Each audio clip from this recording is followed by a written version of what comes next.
우리가 지난주에 특별히 11절 말씀에 그러므로 생각하라 라고 하는 말씀을 많이 생각하면서 사실은 유대인들이, 이스라엘 백성들이 처음에 하나님의 선택을 받고 하나님께서 그들에게 사랑을 베푸시고 돌봐주시고 율법을 맡기신 이유는 사실은 유대인들만이 그 율법을 다 가지고 자기네들만이 누리라고 하신 것이 아니라 사실은 아브라함을 선택하셔서 너로 인하여서 천하 만민이 복을 받으리라 라고 하는 그 창세기 12장 3절 말씀처럼 이 율법의 복음이 다 전달하기를 원하셨던 거죠. 사실은 실질적으로는. 그럼에도 불구하고 이스라엘 백성들은 자기네들이 가지고 있는 어떤 선민의식과 율법을 가지고 있는 것에 대한 특별한 우월의식에 사로잡혀서 이 구별을 하기 시작했고 더 나아가서는 차별이 시작이 되는 거죠. 그래서 유대인들은 이방인들을 향하여 한없이 무시하는 그런 모습이 되는 거죠. 우리가 조금 있다가 그 이방인과 유대인에 대해서 잠깐 조금 더 구별을 하면서 이야기할 것인데, 어쨌든 간에 복음을 받아들고 또 하나님의 특별한 선택을 받은 우리들도 잘못하면 그 유대인의 우월의식 같은 모습에 빠져들어갈 수 있기 때문에 지금 구원을 받은 에베소 성도들을 향하여서 그러므로 생각하라. 너희가 전에는 어떠한 사람이었는데 하나님을 떠나 있었고 외인이었고 하나님의 권속에 들어가 있지 않은 본질상 진노의 자녀이었는데 하나님의 은혜로 말미암아 너희가 구원을 받은 것을 꼭 기억하고 생각하라 라고 하는 거죠. 그래서 우리가 운전할 때 백미러를 통해서 뒤를 잠깐 쳐다보고 앞으로 달려나가듯이 잠깐 우리의 전의 모습이 어떻는지를 기억하고 생각한 후에는 믿음의 전진으로 앞으로 나가라 라고 하는 의미로 이야기하고 있다, 이렇게 말씀드렸습니다. 자, 우리 14절 말씀을 봅시다. 14절 말씀은 이렇게 시작합니다. 그는 우리의 화평이신지라, 이렇게 얘기합니다. 그래서 예수 그리스도는 우리의 화평이다, 평화다, 이렇게 얘기합니다. 자, 우리의 화평이라고 하는 말을 굳이 얘기한다는 의미는 그 안에 분리가 있고 분쟁이 있고 서로 간에 화목되지 아니하는 모습이 있기 때문에 예수 그리스도께서 화평의 모습으로 오셨다라고 하는 것을 말씀하고 있는 거거든요.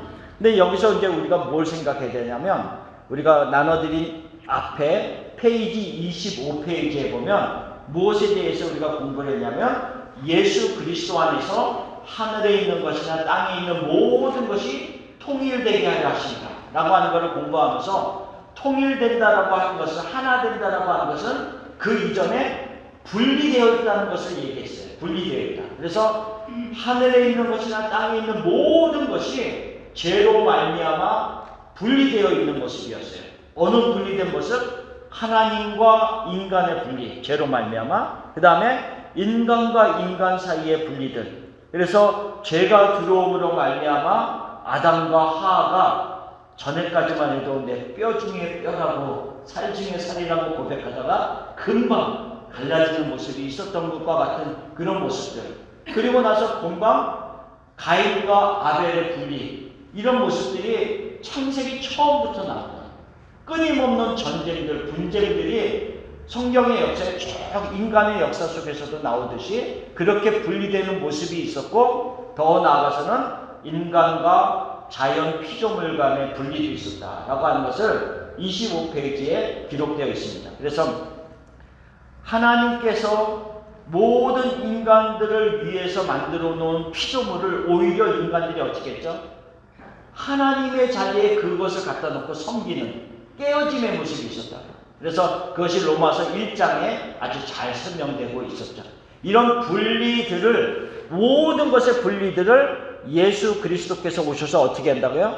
화목됨을, 평화를 이루신다라고 하는 의미로 지금 14절을 얘기하고 있는 겁니다. 자, 그래서 예수 그리스도는 우리의 화평이신지라, 이 모든 분리된 것을 하나 되게 하시는 분이시다라고 하는 것을 말씀하면서요, 그 네모 박스에 보면은 화평이라고 하는 헬라어에 대해서 조금 설명을 하고 있습니다. 화평 또는 평화라고 하는 헬라어는 에이레네라고 하는 말입니다. 에이레네. 이 에이레네가 뜻이 뭐냐면 평화, 마음의 평화라고 하는 것도 되고요. 우리가 보통 히브리 사람들이 구약에서 인사할 때 뭐라고 샬롬 이렇게 인사하잖아요. 그게 구약에서 샬롬이라고 하는 이 평화가 지금 신약에서는 에이레네라고 하는 같은 말입니다. 그래서 지금 유대인들이 일상적으로 사용하는 그런 인사의 말이기도 합니다. 그런데 조금 더 깊이 이 에이레네라고 하는 말의 의미를 들어가면 에이로라고 하는 말에서 이게 유래가 되었는데, 에이로라고 하는 말은 여기 기록된 대로 결합하다, 하나로 묶다라고 하는, 함께 분리되어 있는 것을 하나로 묶는 데서 오는 에이로에서 유래된 말입니다. 그래서 에이레네라고 하는 이 화평, 평화라고 하는 말은 전체성, 그러니까 따로따로 분리되어 있는 모습이야. 유대인은 유대인, 이방인은 이방인 이렇게 분리되어 있는 모습이 아니라 이들을 하나로 묶는 데서 오는 그곳에서 오는 평화를 얘기합니다. 자, 예를 들면 나무 두 개를 가져왔습니다. 뒷마당에 나무가 있거든요. 나무 두 개가 있는데 하나는 유대인이고 하나는 이방인이라고 우리가 생각을 해봅시다. 자, 그러면 유대인과 이방인이 이렇게 분리되어 있는 모습, 서로 이 가운데는 깊은 담이 있다는 거예요. 서로 하나가 될 수 없는 상황이라는 거죠. 그런데 이 둘이 그리스도 안에서 결합되어지는 모습이 있는 것이 에이레네예요. 근데 여기서 다시 보면 뭘 얘기를 하냐면, 자, 모든 유대인과 모든 이방인이 하나가 되는 게 아닙니다. 그리스도 안에 있는 유대인과 이방인만이 그리스도 안에서 하나가 되는 것이지, 그리스도 밖에 있는 유대인과 그리스도 밖에 있는 이방인들은 서로 공통점을 찾을 수가 없어요. 하나 될 수 있는 상황이 아니라는 거죠. 그래서 자, 그냥 우리가 유대인과 이방인이 따로 있을 때는 이렇게 분리되어 있는 거예요. 근데 이런 분리되어 있는 모습이 하나 될 수 있는 것은 이 둘만이 있는 것이 아닙니다. 한 분이 더 계셔야 돼요. 누구 계시죠? 예수님이 같이 있습니다. 그렇죠? 이렇게 해서 셋이 딱 묶여졌을 때 여기서 오는 그리스도로 오는 묶임이 있기 때문에 에이레네라고 하는 이 평화가 있는 거죠. 그래서 그리스도 밖에 있는 자들에게는 결코 공통점이 있을 수 없다는 거죠. 하나 될 수 있는 부분이 없기 때문에 그렇습니다. 그런 모습으로 여기서 지금 에이레네라고 하는 말도 결국은 그리스도와 함께하는 하나됨의 의미를 이야기하고 있다는 거죠. 자, 그 의미를 그 밑에 있는 1번에서 조금 더 생각해 봅시다. 1번은 유대인과 이방인을 하나로 만드셨다라고 14절에 얘기하고 있습니다. 14절을 제가 다시 읽으면요. 그는 우리의 화평이신지라 둘로 하나를 만드사 원수된 것 곧 중간에 막힌 담을 자기 육체로 허시고, 이렇게 얘기하고 있습니다. 그래서 둘을 하나로 만들었다. 유대인과 이방인을 하나로 만들었다라고 하는 것을 말하고 있습니다. 그래서 그리스도 안에서 이들을 하나로 묶는 그런 역사를 하셨는데, 우리가 지금 오늘 아침에도 우리 최 목사님이 사도행전 11장 말씀을 전하시면서 고넬료 이야기를 했잖아요. 지금 우리가 큐티를 하는 부분이 사도행전 10장, 11장 말씀들을 합니다. 고넬료 사건이 나옵니다. 제가 목요일 날도 이 말씀을 가지고 잠깐 새벽에 전했는데, 우리가 생각해 볼 필요가 있다는 거죠. 고넬료라고 하는 이 사람은 누굽니까? 우리가 고넬료는 어떤 사람이죠? 네, 첫째로는 이방인입니다. 그렇죠? 이방인입니다. 그리고 로마의 군인입니다. 그렇죠? 로마의 군인이고 백부장입니다. 군인이면서 백부장입니다. 그러니까 그 밑에 100명의 부하들을 거느리고 통솔하는 사람이라는 거죠. 근데 로마의 군인이지만 이 로마의 군인이 이 고넬료가 어디에 살고 있냐면 이스라엘 지역에서 살고 있다는 말이죠. 그러니까는 이스라엘 지역에서 주둔군으로 지내고 있는 겁니다. 그러니까 나름대로는 식민지에 와서 그 나라를 어떤 다스리는데 일조하고 있는 군인입니다. 힘이 있는 사람, 나름대로 힘이 있는 사람이죠. 그렇죠? 자, 그러면 베드로는 어떤 사람입니까? 일반적으로 유대인입니다. 그렇죠? 또 베드로는 어떤 사람이에요? 예수님의 제자입니다. 예수님의 우리가 보통 수제자다. 가장 뛰어난 첫 번째 제자, 수제자다. 이렇게 얘기합니다. 예수님의 제자입니다.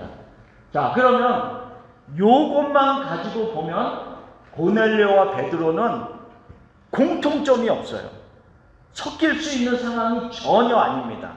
자, 우리가 일반적으로 생각해 보면 저도 그때 살지는 않았지만 일제시대 때 일본 군인이 와서 한국에 와서 주둔하면서 강압적으로 다스리고 있다라고 한번 생각을 해보세요. 그러면 한국 사람으로서 우리를 강압적으로 막 압박하고 있는 일본 군인의 어떤 그 지도자급에 있는 사람을 우리가 무슨 관계로 그들과 동일하게 좋은 마음을 가질 수가 있겠습니까?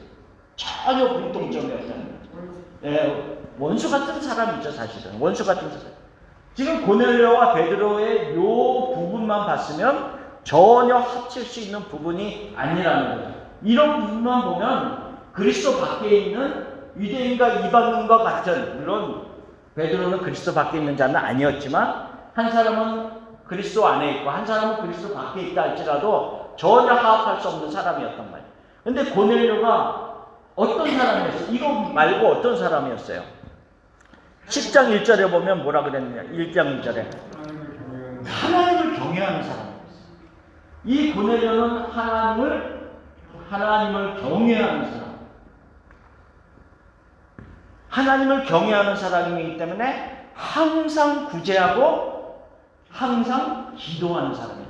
많이 구제하고 기도하는 사람이었어요. 기도하는 사람. 그렇게 딱 기록해요. 그리고 마땅히 베드로도 하나님을 경외하는 자였고 기도하는 자였어요. 이런 공통점을 가지고 있단 말이에요. 그렇죠? 이런 공통점을 고넬료와 베드로가 가지고 있었다는 거예요. 그렇기 때문에 이 공통점이 결국은 그리스도 안에 있는 유대인이었고 그리스도 안에 있는 이방인이었기 때문에 공통점을 가지고 서로 교제를 할 수 있어요. 그래서 고넬료가 기도할 때 하나님의 사자가 나타나서 시몬을 베드로를 청해서 오게 하라 이런 얘기를 듣고 사람을 보냅니다. 그 사람이 도착할 즈음에 하나님이 기도하고 있던 베드로에게 또 나타나셔서 성령이 역사하셔서 그 사람을 따라가라. 그러니까는 이 고넬료와 베드로는 무엇으로 연결되고 있어요? 기도로 연결되고 있고 성령으로 연결되고 있는 사람입니다. 이런 공통점을 가지고 있습니다. 그러니까는 이런 공통점이 없다라고 한다면 이 유대인과 이방인은 하나 될 수 있는 공통점이 전혀 없다는 거죠. 지금 우리가 많이 뉴스에서 듣고 있는 이스라엘과 팔레스타인의 전쟁, 더 나아가서는 유대인 이스라엘과 특별히 하마스와의 전쟁, 그리고 그 주위의 나라들이 합심해서 지금 막 분란이 일어나고 있죠. 어느 누구가 옳다 그르다를 얘기하는 것이 아니라 유대인과 이방인은 이토록 그리스도 밖에 있을 때는 합쳐질 수 있는 공통점이 없다는 거죠.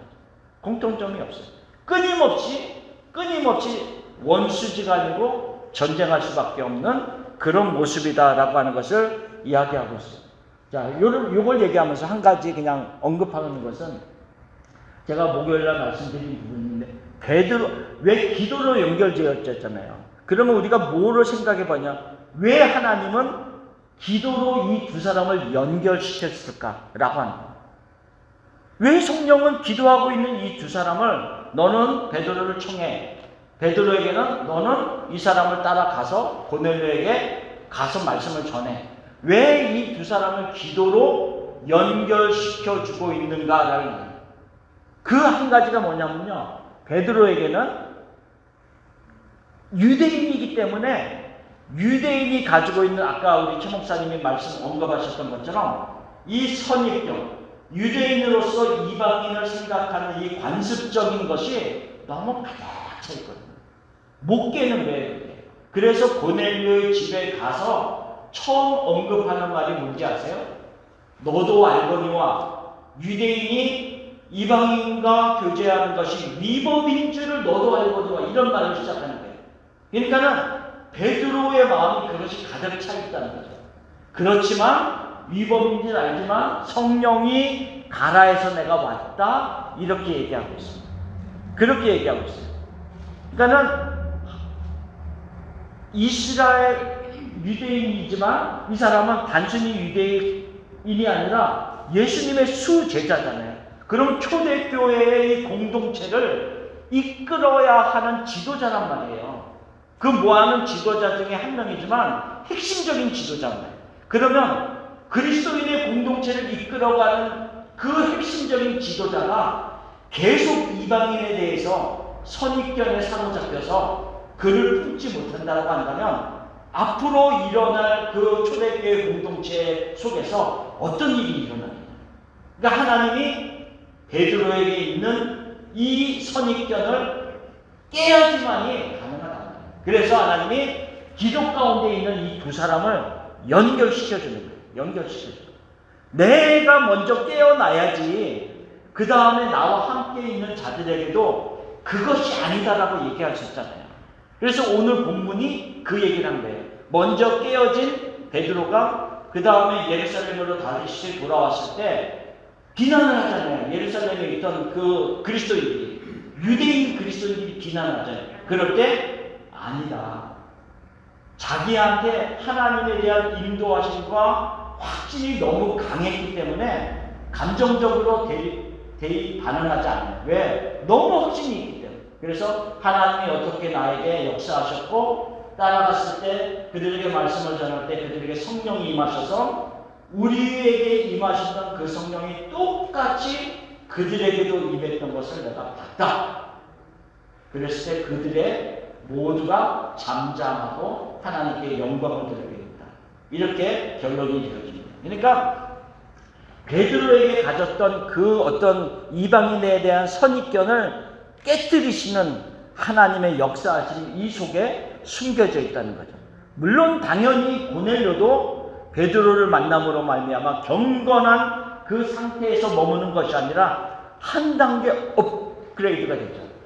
성령의 세례를 받고 완전히 다른 차원의 그리스도인이 되는 이방인 그리스도인이 되는 역사가 됩니다. 그러니까 이 둘의 만남은 그런 어떤 신약의 초대교회의 역사 속에서도 굉장히 중요한 의의를 가지고 있다라고 하는 것을 말합니다.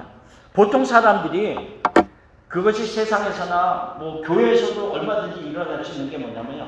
자기에게 조그만 권력과 힘이 생기면 사람들은 그것을 가지고 내 밑에 다른 사람들을 두고 군림하려고 하는 마음이 굉장히 많습니다.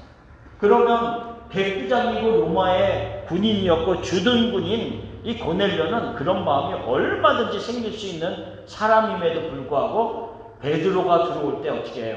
그 발 앞에 절을 합니다. 베드로가 절을 하면서 그를 아주 마치 하나님을 대하듯이 맞이하는 고넬료의 모습. 그렇지만 베드로가 그것을 보면서도 우쭐했습니까? 아니죠. 그를 일으켜 세우면서 나도 너와 같이 똑같은 사람이다. 나에게 절하라.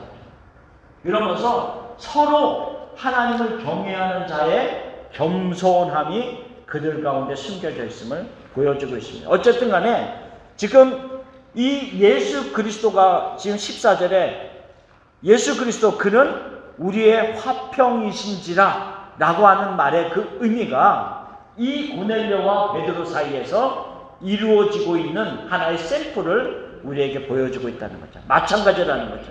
지금도 그 유대인과 이방인 전혀 하나 될 수 없는 원수 상태인 자들 속에서 하나님은 화평을 이루신다라고 하는 것을 얘기하고 있고요. 자, 그 다음 페이지 61페이지를 보면 두 번째가 나옵니다. 두 번째 보면 둘은 원수 관계다 그랬어요. 유대인과 이방인은 그리스도 밖에 있을 때는 원수 관계예요.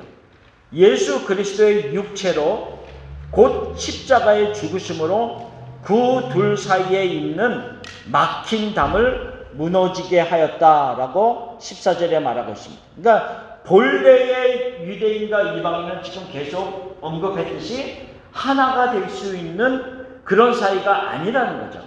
그 둘은 원수 같은 사이입니다. 그래서 그 밑에 잠깐 한 부분만 써놓은 겁니다. 이거는 유대인에게 이방인은 어떤 존재인가? 자신들이 하나님의 백성으로서 지켜야 하는 거룩함을 훼손시킬 수 있는 부정한 자들이었다. 무슨 말의 의미냐면요. 하나님께서 이스라엘 백성들을 선택하시고 특별히 그 애굽에 있는 자들을 다시 구원해 내셔서 나오실 때 레위기에 여러 말씀하셨어요. 물론 출애굽기 다른 곳에서도 많이 말씀하시지만 레위기의 핵심적인 말을 했는데 뭐냐면 내가 거룩하니 너희도 거룩할지어다. 이게 레위기의 핵심이에요. 레위기의 핵심은 하나님이 거룩하기 때문에 내가 선택한 너희들도 거룩할지어다. 그 말의 의미는 구별된 하나님의 성전된 모습, 구별된 모습으로 살아라 라고 하는 그런 의미를 얘기하고 있거든요. 그런데 그러면서 하나님이 이야기했던 것 중에 하나가 뭐냐면 이방인들과 섞이지 말아라 라고 하는 걸 얘기해요. 그러니까 이방인들과 서로 결혼하지 말아라 라고 하는 부분도 말씀하세요. 그러니까 너희의 아들을 그들에게 주지 말고 그들의 딸을 너희가 또 받지 말고 이런 얘기를 합니다. 그 말의 의미는 뭐냐면 섞임으로 말미암아 거룩함이 훼손되어지고 이스라엘 백성 자체가 부패하여질까봐 하시는 말씀이에요. 그런데 여기서부터 중요하게 하나 생각할 게 있어요. 뭐냐면요.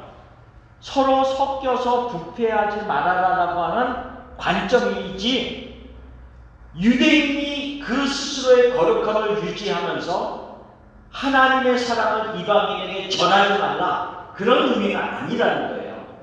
무슨 말인지 알겠죠? 너희가 섞임으로 부패하는 모습으로 가지 아니하고 너희의 거룩함을 지키면서 내가 너희에게 준 온전한 사랑, 어떤 보호하신 하나님의 사람으로 받는 그 특별한 은총도 나눌 수 있는 모습으로 살아가라고 하는 의미이지 전혀 어떤 차별됨과 구별된 모습으로 상종하지 않는 모습으로 살아가라고 하는 의미는 아니다라고 하는 거죠. 그런데 그들이 그렇게 생각하고 거기에 뭐라 그러는가 그 관념이 확 꽂혀버린 거죠. 그래서 유대인에게 이방인은 어떤 모습으로 보냐면 내가 하나님의 백성으로 거룩하게 지내야 되는데 이방인들은 다 부정한 사람들이야.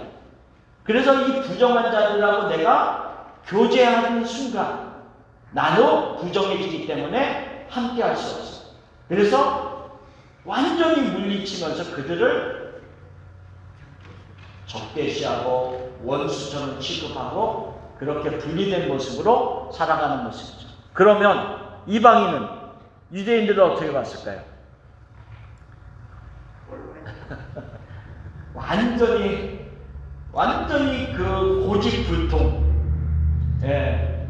그런 모습이죠. 그러니까는 왜냐하면 그 당시에 사회적인 상황이, 문화적인 상황, 종교적인 상황이 다신론이에요. 다신론. 뭐 하나의 신이 아니라 수많은 신이 있단 말이에요. 수많은 신. 그리고 수많은 신을 내가 이 신을 섬기기도 하고 이 신을 섬기기도 하고 내게 복을 주는 많은 신들을 내가 마음껏 섬기면서 살아가는 문화 속에서, 종교적인 문화 속에서 살아가고 있는 자들이란 말이에요. 이방인들은. 그런데 유대인이라고 하는 사람들이 자기네 근처로 들어와서 살면서 저들의 모습을 보니까 전혀 우리랑 섞이질 않네. 그러면서 그들은 뭐예요? 오직 유일신 여호와 하나님만을 섬긴다는. 그러면 우리가 섬기는 이 신들을 완전 무시하네. 그렇죠? 오히려 그러면서 이방인들도 유대인들을 하면서 경멸의 대상이 되는 거예요. 원수가 되는 거예요. 더 나아가서는 우리가 믿는 신을 무시해? 그럼 어떻게 될까요? 그들을 우리도 강하게 적대하면서 핍박하는 세력이 됩니다. 그래서 유대인들이 가는 곳마다 얼마나 많은 핍박의 역사들이 있었는지를 얘기하고 있다는 거죠. 그러니까는 지금 이방인과 유대인들은 이런 종교적인 하나만을 보더라도 전혀 섞일 수 없는 서로 간의 적대적인 관계이고 원수의 관계라고 하는 것을 말하고 있습니다. 그런데 이 둘을 예수 그리스도의 육체로 하나 되게 하셨다 그랬어요. 자, 그러면 이 말씀을 보면서 15절을 한번 다시 보세요. 그 말을 설명을. 자, 육체로 하나 되게 하셨는데 그 의미가 뭐냐면 15절에 법조문으로 된 계명의 율법을 폐하셨다 이렇게 얘기해요. 그러니까 율법을 폐하셨다라고 하는 의미로 얘기하고 있어요. 자, 그 말의 의미가 뭐냐면요. 그 전까지 유대인들이 또한 구약의 사람들이 자신들의 죄를 용서받기 위해서 해야 되는 것이 무엇이었습니까? 제사를 드리는데 무슨 피로? 짐승의 피. 그렇죠. 짐승의 피를 잡아서 그들이 자기의 죄를 용서받는, 하나님께 용서받는 그 제사를 끊임없이 드렸어요. 그 율법을 폐하셨다는 거죠. 그 율법에 사로잡힌 자들은 벗어날 수 없는 한계가 있었어요. 그 율법의 짐승의 피로 사함을 받는 자들은 끊임없이 유대인과 이방인들의 분리된 모습으로 함께할 수 없는 모습으로 적대 관계에 있었는데 그리스도의 육체로 자신의 피로 이들을 위해서 죽으셨단 말이죠. 그 죽으심으로 말미암아 예수 그리스도 안으로 들어온 유대인과 이방인들은 어떻게 됐다고요? 그 원수된 것, 그들 가운데 있는 담을 헐어버리시고 하나 되게 하셨다라고 하는 것을 얘기하면서요. 더 이상 율법에 사로잡힌 자의 모습이 아니다라고 하는 것을 이야기하고 있습니다. 그래서 그 밑에 쭉 보면은 지금 거의 밑에 부분에 율법을 넘어서 복음의 시작이다 이렇게 얘기하고 있어요. 더 이상 짐승의 피가 아니라 그 짐승의 피를 넘어서서 예수 그리스도의 피로 인한 역사들 속에서 함께 들어오는 그 일들이 일어나고 있다는 것을 얘기하고 있어요. 자, 사도행전을 통해서 다시 설명을 드리겠습니다. 유대인과 이방인들은 하나 될 수 없는 사람들이에요. 도저히 하나 될 수 없고 원수된 사람들이고 적대적인 관계라고 하죠. 그런데 사도행전 2장에 보면 그들 가운데 1장, 2장에서 이제 성령의 강림이 임하심으로 말미암아 베드로가 일어나서 하나 예수 그리스도의 죽으심과 부활하심에 대해서 전했습니다. 그랬더니 3,000명이 돌아오고 5,000명이 돌아옵니다. 그러니까 예루살렘 안에서 엄청난 사건들이 지금 일어나고 있어요. 근데 지금 예루살렘에서 일어나고 있는 일의 중심은 유대인들입니다. 왜냐하면 이 유월절이라고 하는 절기에 사방에서 모여드는 사람들이 복음을 들었기 때문에 그 절기를 지키려고 왔다는 것은 대부분은 각국에 살고 있는 유대인들, 디아스포라라고 하는 의미이죠. 그런데 이 유대인들이 어쨌든 거기서 복음을 듣고 막 변화가 일어나고 합니다. 그런데 이 8장으로 넘어가면 그 예루살렘의 교회에 큰 핍박이 나서 사방으로 흩어지기 시작합니다. 그래서 빌립 집사가 어디로 복음을 들고 갔습니까? 사마리아 성에. 사마리아 성에 가서 복음을 전했는데 그 사마리아 온 성이 기쁨으로 가득 차는 역사가 일어났어요. 그리고 그 박해로 인해서 큰 핍박으로 인해서 흩어진 사람들이 이방의 도시를 향해서 직접 찾아가기 시작합니다. 복음을 들고 있는 유대인들이, 복음을 가지고 있는 유대인들이 직접 자기들의 발로 이방을 찾아간다는 거예요. 이방을. 그 이방인을 찾아가서 예수 그리스도의 죽으심과 예수 그리스도의 부활하심에 대한 사랑을 전하고 있는 역사가 일어나요. 옛날 같았으면 상상할 수 없는 일이에요. 어떻게 유대인이 이방인을 찾아가서 말씀을 전해요. 율법을 전해요. 상상할 수 없는 일이거든요. 근데 예수 그리스도의 죽으심으로 말미암아, 그리고 그들 가운데 성령이 임하심으로 말미암아 흩어지기 시작하는데, 흩어지는데 유대인들이 직접 자기네들의 발로 복음을 들고 이방인을 찾아가서 예수 그리스도의 그 사랑과 복음을 전하는 역사가 있는.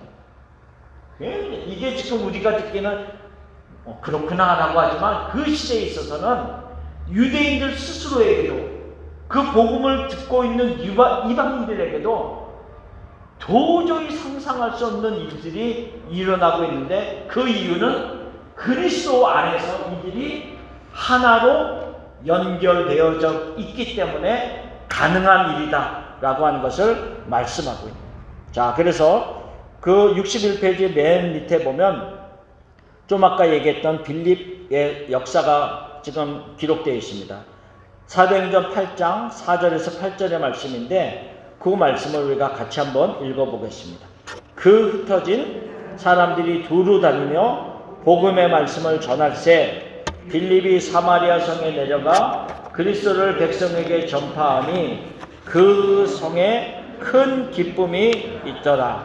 그 사마리아 성에 조그마한 기쁨이 아니라요, 굉장히 큰 기쁨이 있더라. 그래서 영어 성경에는 great joy라고 해요. 아주 너무너무 큰 기쁨이 그 사마리아 성에 가득했다. 그 기쁨이 유대인만 가지는 기쁨이 아니고 이방인만 가지고 있는 기쁨이 아니라 함께 누리는 기쁨이 됐다라고 하는 것을 말하고 있습니다. 더 이상 차별이 없습니다. 더 이상 구별이 없습니다. 이제는 하나된 모습입니다. 그래서 세 번째 뭐라고 얘기하고 있냐, 이 둘, 유대인과 이방인들이 그리스도 안에서 한 세 사람을 지어서 화평하게 하셨다. 이렇게. 이제는 더 이상 옛날의 옛 피조물이 아니라는 거죠. 그리스도 밖에 있는 옛 피조물들이 아니라는 거예요. 이제는 그리스도 안에서 새로 지어진 피조물이다. 그래서 고린도후서 5장 17절 읽어봅시다. 그런즉 누구든지 그리스도 안에 있으면 새로운 피조물이라. 이전 것은 지나갔으니 보라 새 것이 되었도다. 아멘. 누구든지, 그렇죠. 그런즉 누구든지, 어디 안에 있는 자들은? 그리스도 안에 있는 자들. 그렇죠. 그리스도 안에 있으면 누구든지, 유대인이나 이방인이나 헬라인이나 한국 사람이나 아무 상관없이 그리스도 안에 있으면 새로운 피조물이에요. 유대인들도 마찬가지예요. 유대인들도 그리스도 밖에 있으면 그들도 새로운 피조물이 아닙니다. 그들이 율법을 가지고 있었다라고 저절로 새로운 피조물이 되는 게 아니라는 거죠. 그리스도 안에 있는 자들만이 가능하다는 거죠. 그래서 누구든지 그리스도 안에 있으면 새로운 피조물이라 라고 하는 것을, 새로 창조된 하나님의 사람들이다 라고 하는 것을 말씀을 하고 있습니다. 그래서 이 사람들을 하나의 새 피조물로 만들어서 화평하게 하신다 라고 하는 얘기를 하고 있는데요. 이 화평이라고 에이레네라고 하는 말을 생각하면서 네 번째 것을 우리가 봐야 됩니다. 자, 네 번째는 뭐라고 얘기하고 있냐면, 이 둘을, 유대인과 이방인을 십자가로 한 몸을 이루셨다. 이 둘을 한 몸으로 하나님과 화목하게 하신다. 원수된 것을 십자가로 소멸시키셨다라고 하는 것을 얘기합니다. 자, 여기서 먼저 생각할 것은 이 둘을 한 몸이 되게 하셨다라고 하는 거죠. 한 몸이 됐다라고 하는 것은 어떤 의미일까요? 교회 공동체 안에서 이들이 한 지체가 되었다는 것을 얘기합니다. 그러니까는 신약 시대에 이루어진 초대교회가 있었잖아요. 더 크게 말하면 하나님이 구성하고 만들어 놓으신 이 우주적인 교회가 있다는 거예요. 모든 세계의 그리스도인들은 하나의 교회 안에 들어온다라고 하는 우주적인 교회가 있는데, 교회의 머리는 누구입니까? 예수 그리스도. 그렇죠? 교회의 머리는 예수 그리스도. 그러면 우리는 몸된 지체들이다 그랬어요. 성도들은 몸된 지체들이다. 유대인만 교회의 지체가 되는 것이 아니라 이방인들도 교회의 지체가 되었다. 예를 들면 유대인이 하나의 속팔이라면 이방인도 다른 팔이 될 수 있다는 거죠. 그래서 같은 지체로서 한 몸을 이루게 되었다라고 하는 것을 이야기하고 있습니다. 그러면 우리가 생각해 봅시다. 자, 자꾸 그 얘기를 하지만 유대인과 이방인이 한 몸이 되었어요. 오른팔 왼팔이 됐다라고 한번 생각해 봅시다. 오른팔 왼팔이 됐는데 머리는 없어. 안 되죠. 무슨 소용이 있겠어요? 머리가 없는 오른팔 왼팔이 무슨 소용이 있겠냐. 그렇죠? 그렇기 때문에 이 둘이 하나가 되었다라고 하는, 유대인과 이방인이 하나가 되었다라고 하는 것은 궁극적으로는 이 둘이 하나가 되어서 하나님과 화목하는 것이 목적이 있는 거예요. 그러니까 아까 우리가 얘기한 것처럼 이 유대인과 이방인이 그리스도로 들어와서 하나가 되었는데 이 둘만 하나가 되면 아무 소용이 없다는 거예요. 꽝에 꽝 진짜. 이 둘만 하나가 되면 머리가 없는 교회 같은 모습이에요. 그 안에 몸된 예수 그리스도의 모습이 함께 뭉쳐져 있어요. 그것이 요한일서 1장 3절에 보면 뭐라고 얘기하고 있냐면, 우리의 사귐은, 그러니까 너희들과 우리의 교제들은, 사도 요한이 그렇게 얘기했어요. 우리의 교제는 예수 그리스도와 함께하는 교제다, 이렇게 얘기했어요. 그러니까 결코 예수 그리스도의 공동체는 자기 둘만의 모습이 아니라는 거예요. 너와 나만의 모습. 예를 들면 부부 안에서도 너와 나와의 잘된 모습이 아니라 부부 안에서도 꼭 예수 그리스도의 함께함이 있어야지만이 온전히 하나 되는 모습입니다. 자녀들과의 관계 속에서도 마찬가지예요. 꼭 부부가 아닌데 자녀 속에서도 너와 나의 어떤 피로 연결되어진 끈끈함이 있지만, 또 더 중요한 것은 그 안에서도 우리의 사귐은, 나와 자녀들과의 그 교제 속에서는 예수 그리스도와 함께함이 있을 때 온전한 에이렌의 평강이 그들 가운데 존재할 수 있다 라고 하는 것을 말하고 있는 겁니다. 자, 그 말하고 있는 것을 지금 4절에서 얘기하면서 십자가로, 예수 그리스도의 직접 자신의 피로 흘리신 그 피로 우리를 한 몸을 이루게 하셨다. 그리고 그 둘이 하나됨으로 인해서 하나님의 보좌 앞에 같이 나아가는 거예요. 같이 나아가는 거예요. 둘이 손을 잡고, 유대인과 이방인들이 같이 손을 잡고 하나님의 보좌를 향해서 같이 나아가는 그런 모습이네요. 우리 보좌 앞에 이제 갑니다. 혹시 이 찬양 아세요? 옛날에 우리 보좌 앞에 이제 갑니다. 이제 보좌 앞에 우리 한 덩어리 되어서 하나님 보좌 앞에 이제 갑니다. 어떤 그런 가사였어요. 지금 기억은 안 나는데, 우리가 하나가 되어서 하나님의 보좌 앞에 이제 갑니다 라고 하는 그런 찬양이 있어요. 마찬가지라는 거예요. 유대인과 이방인이 더 이상 적대 관계가 아니라 하나된 모습으로 지금 보좌 앞에 같이 나아가는 모습이 되었다라고 하는 것을 말합니다. 자, 로마서 5장 10절 말씀 같이 읽어봅시다. 곧 우리가 원수 되었을 때에 그의 아들의 죽으심으로 말미암아 하나님과 화목하게 되었은즉, 화목하게 된 자로서는 더욱 그의 살아나심으로 말미암아 구원을 받을 것이니라. 아멘. 우리가 원수되었을 때, 하나님과 원수되었을 때 예수 그리스도의 죽으심으로 말미암아 우리가 어떻게 됐어요? 하나님과 화목한 존재가 됐어요. 그렇죠? 예수의 피로 우리는 하나님과 통일되었다. 하나 되었다. 우리는 하나님의 소유가 되었다. 이런 의미로 얘기하고 있어요. 그렇죠? 예수의 피로 우리는 하나가 되었습니다. 언제 우리에게 그런 은혜를 베풀어 주셨어요? 하나님과 원수되었을 때. 이 모든 일의 시작은 우리의 근거를 두고 있지 않다라고 하는 것을 말합니다. 전적으로 하나님의 그 크신 긍휼하심을 따라 그의 큰 사랑으로 우리를 구원하셨다라고 하는 것을 말하고 있습니다. 자, 그 밑에 있는 골로새서 1장 20절 읽어봅시다. 그의 십자가의 피로 화평을 이루사 만물 곧 땅에 있는 것들이나 하늘에 있는 것들이 그로 말미암아 자기와 화목하게 되기를 기뻐하심이라. 아멘. 그의 십자가의 피로, 예수님의 피로 무엇을 이루셨어요? 에이레네, 화평을 이루셨다는 거죠. 그렇죠? 그래서 만물 곧 땅에 있는 것들이나 하늘에 있는 것들이 그로 말미암아, 예수 그리스도로 말미암아 자기와 화목하게 되기를 기뻐하심이라. 이 골로새서 1장 20절 말씀을 보면 에베소서 1장에서 공부했던 말씀이 연결되어져요. 그렇죠?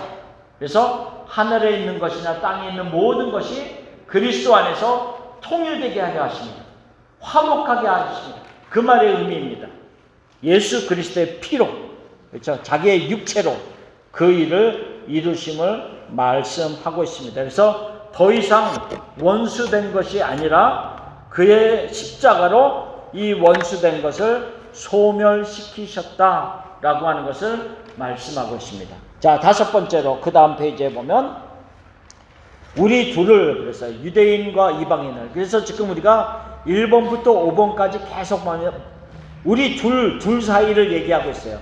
이방인과 유대인, 전혀 합쳐질 수 없는 두 사람, 그 두 사람을 하나의 공통점을 만드셨다는 거죠. 그게 뭐냐면 예수 그리스도라고 하는 공통점을 만들어서 그 안으로 들어오게 하셔서 하나 되게 하시고 원수된 것을 허무시고 담을 허무셔서 온전히 하나 되어 하나님 앞에 나가게 하셨는데, 자, 다섯 번째는 또 뭐라고 얘기하고 있냐면 우리 둘을, 유대인과 이방인을 한 성령 안에서 아버지 하나님께 나아감을 얻게 하신다라고 18절에 말씀하고 있습니다.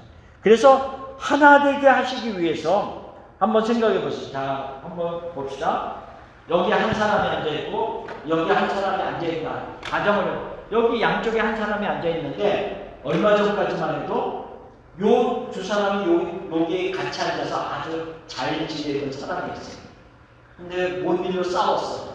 그래갖고 너랑 같은 집에 앉을 수 없어. 그리고 한 사람은 여기 앉고 한 사람은 여기 앉았어. 그러면 이 두 사람이 하나 되게 하기 위해서는 이 사람도 마음이 풀려야 되고 이 사람도 마음이 풀려야 되잖아요. 이 사람의 마음에도 좀 평화가 임해야 되고 이 사람도 좀 마음에 평화가 임해야지, 내가 이러면 안 되지 그러면서 마음이 좀 누그러지고 하나님이 주시는 마음을 가지고 평강이 임했을 때 둘이 합쳐져서 서로 얘기를 하면서 그래 같이 같은 집에 앉게 된단 말이죠. 이 말의 의미를 얘기하고 있는 거예요. 이 사람들이 지금 성령 안에서 하나 되게 하셨잖아요. 18절에. 근데 하나 되게 하기 위해서 17절의 말씀을 우리가 봐야 되는 거예요. 17절에 뭐라고 했냐면 또 오셔서, 그러니까 예수님이 오셔서 먼 데 있는 너희에게 평안을 전하시고 가까운 데 있는 자들에게 평안을 전하셨으니. 그러니까는 지금 이방인과 유대인이 따로따로 앉아있어. 따로따로 앉아있는데요, 예수님이 오셔서 이방인에게도 평안을 전하셔서 그의 마음을 하나님의 마음으로 가지게 만들어 주시고, 유대인에게 와서도 유대인들에게도 평안을 전하셔서 이들의 마음도 하나님의 마음으로 누그러지고 화평을 갖게 하셔서 서로 평안을 가지니까 이들이 둘이 그리스도 안으로 들어오면서 하나 되게 할 수 있다는 거죠. 그래서 먼 데 있는 이방인들에게도 평화를 전하시고 가까운 데 있는 유대인들에게도 평화를 전하셨다라고 하는 말을 17절에 먼저 하고 있는 거예요. 그리고 나서 17절에 그 말씀을 하고 나서 18절에 그 이유는 예수 그리스도로 말미암아 우리 둘이, 유대인과 이방인 우리 둘이 한 성령 안에서 아버지께 나아감을 얻게 하려 하십니다.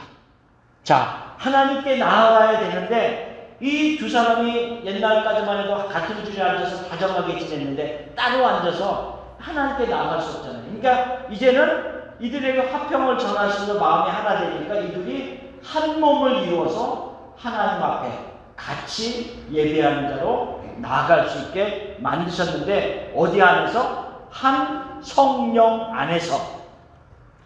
이 한 성령 안에서가 아까 말한 사도행전의 사건, 이 고넬료의 사건이 그 안에 있다는 거예요.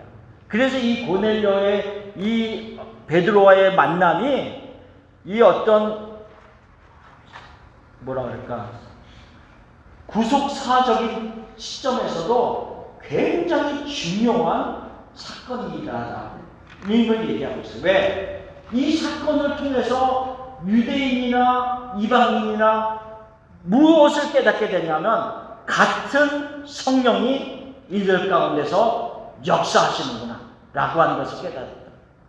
그러니까 베드로가 그랬잖아요. 우리에게 임한 그 성령이 똑같이 이방인들에게도 내렸다 라고 하는 것을 전하면서 내가 누구에게 이게 감히 하나님을 거역할 수 있겠느냐. 같은 성령이 역사하시는데 내가 무엇으로 맡게 되냐는 거야. 그러니까는 같은 성령 안에 거하던 그리스도인 유대인들도 결국은 맞습니다 라고 받아들이게 되는 거죠. 그래서 이 시작점이 굉장히 중요하다는 거예요. 그래서 지금 이스라엘 사람들뿐 아니라 어떻게 보면 그들의 시각에서는 이방인인 우리들도 당연히 성령 안에서 거하잖아요. 우리는 당연히 지금 성령의 역사하심 속에서 하나님의 말씀을 들을 때 그 말씀이 이런 뜻이구나 라고 하는 깨달음도 있을 수 있고 또 진리의 말씀을 들으면서 때로는 기쁨으로 아까 사마리아 성에 내려가서 빌립이 복음을 전하고 놀라운 기적을 일으킬 때 그 온 성이 기쁨으로 하나 된 모습이 있었던 것처럼 우리들도 하나님의 말씀이 전달되어질 때 기쁨이 우리 가운데도 일어날 때가 있잖아요. 영혼의 만족이 일어날 때도 있고 이 모든 역사가 성령의 역사란 말이에요. 그렇죠? 성령이에요. 성령으로 말미암지 않고는 너희가 예수를 주시라 할 수 없느니라. 고린도전서 12장 3절 말씀. 우리가 예수님을 향해서 주라고 고백하는 것조차도 성령으로 말미암지 않고는 이루어질 수 있는 사건이 아니라는 거죠. 그러니까 우리는 당연히 성령 안에 거하는 사람이다라고 생각을 하고 있었지만 초대교회 처음에 이 일이 있을 때는 어떻게 이방인들 가운데서도 우리가 받은 성령을 가질 수가 있어? 이렇게 유대인들은 생각하고 있었다는 거죠. 지금은 너무나도 당연하지만. 그래서 여기서 지금 에베소서에서는 그래서 18절에 유대인이나 이방인이나 한 성령 안에서 이렇게 얘기하고 있어요. 똑같은 성령이 역사하신다. 구별이 없다. 차별이 없다. 하나님도 차별하지 않으셨고 예수 그리스도의 피로 구원하시는 일에도 유대인이나 이방인을 차별하지 않으시고 또한 성령도 차별하지 않으시고 이 둘을 하나로 묶으셨다라고 하는 것을 이야기하고 있습니다. 삼위 하나님이 아무도 차별하지 아니하시고 모든 그리스도인들 누구든지 예수 그리스도 안에 있는 자들은 새로운 피조물이 되게 하셨다라고 하는 것을 말하고 있습니다. 그래서 유대인이나 이방인이나 한 성령, 같은 성령 안에서 하나님께 나아감을 얻게 되었다라고 하는 것을 얘기하면서요. 자, 에베소서 3장 12절 말씀을 읽어보겠습니다. 우리가 그 안에서 그를 믿음으로 말미암아 담대함과 확신을 가지고 하나님께 나아감을 얻느니라. 아멘. 그를 믿음으로 말미암아 그 안에서, 예수 그리스도 안에서 예수님을 믿는 믿음으로 담대하고 확신찬 모습으로 하나님께 나아간다. 쭈빗쭈빗하면서 나아갈 필요가 없다는 거죠. 어차피 하나님의 사랑을 받고 내가 구원을 받은 자예요. 창세전부터 선택하셨고 예정하셨고 하나님이 계획하시면서 구원을 받은 우리들이라. 나에게서 구원받는 근거를 조금도 찾지 않았어요. 나에게서 찾았으면 내가 요즘에 조금 잘 못 사는데 그러면서 내가 담대하지 못할 때가 있겠지만 처음부터 나에게 구원의 근거를 두고 있지 않았기 때문에 믿음을 가지고 말씀을 붙잡고 담대히 하나님 앞에 나아가는 자의 모습이 되라 라고 하는 것을 얘기하고 있고요. 그 밑에 보면 히브리서 4장 16절 읽어봅시다. 그러므로 우리는 긍휼하심을 받고 때를 따라 돕는 은혜를 얻기 위하여 은혜의 보좌 앞에 담대히 나아갈 것이니라. 아멘. 때를 따라 돕는 은혜를 얻기 위하여 때마다 시마다 하나님의 은혜가 우리에게는 절실히 필요합니다. 하나님의 은혜 가운데 살지만 또 특별한 은혜를 필요할 때가 있어요. 필요할 때가 있어요. 하나님이 우리의 마음에 있는 어떤 아픔들과 우리가 가지고 있는 기도의 간절한 제목들 속에서 하나님의 특별한 은혜가 필요할 때가 또 있어요. 그럴 때 때를 따라 돕는 그 은혜를 얻기 위하여서 담대하게 하나님의 보좌 앞에 나아가라. 우리는 그리스도의 피로 이미 구원받은 새로운 피조물이기 때문에 하나님의 자녀들이기 때문에 가능하다라고 하는 것을 얘기하고 있고요. 자, 이사야 57장 19절 맨 밑에 있는 말씀을 읽겠습니다.